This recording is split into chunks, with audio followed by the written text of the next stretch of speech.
आज की कहानी का शीर्षक है काबिलियत की पहचान। ऊपर मालिया के जंगल में एक बहुत बड़ा तालाब था। तालाब के पास एक बगीचा था जिसमें अनेक प्रकार के पेड़ पौधे लगे थे। दूर दूर से लोग वहां आते और बगीचे की तारीफ करते। गुलाब के पेड़ पे लगा पत्ता हर रोज लोगों को आते जाते और फूलों की तारीफ करते देखता। उसे लगता कि हो सकता है एक दिन कोई उसकी भी तारीफ करे। पर जब काफी दिन बीत जाने के बाद भी किसी ने उसकी तारीफ नहीं की तो वो काफी हीन महसूस करने लगा। उसके अंदर तरह तरह के विचार आने लगे।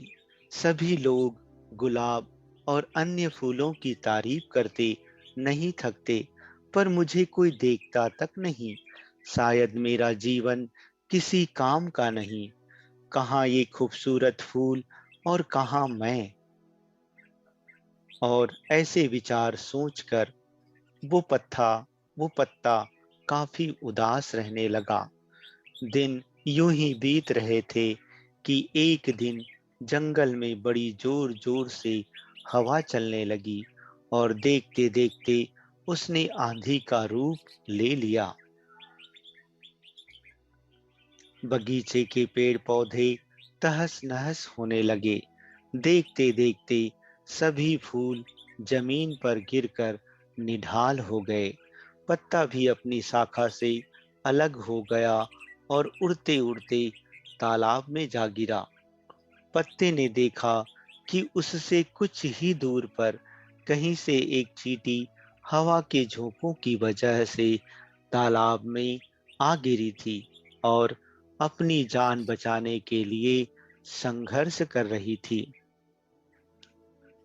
चींटी प्रयास करते करते काफी थक चुकी थी और उसे अपनी मृत्यु तय लग रही थी कि तभी पत्ते ने उसे आवाज दी, घबराओ नहीं, आओ, मैं तुम्हारी मदद कर देता हूँ। और ऐसा कहते हुए अपनी ऊपर बैठा लिया। आंधी रुकते रुकते पत्ता तालाब के एक छोर पर पहुंच गया। चींटी किनारे पर पहुंचकर बहुत खुश हो गई और बोली, आपने आज मेरी जान बचाकर बहुत बड़ा उपकार किया है। सचमुच आप महान हैं। आपका बहुत बहुत धन्यवाद।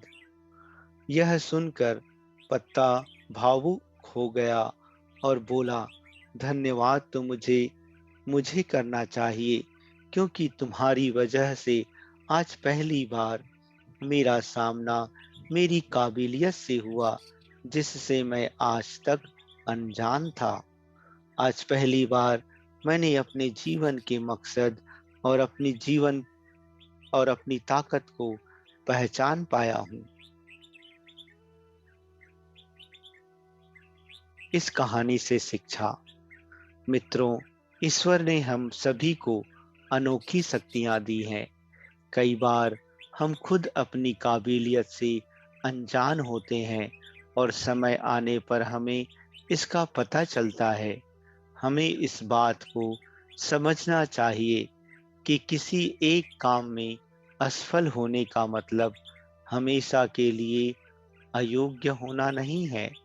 खुद की काबिलियत को पहचान कर आप वह काम कर सकते हैं जो आज तक किसी ने नहीं किया है। अच्छा दोस्तों, धन्यवाद।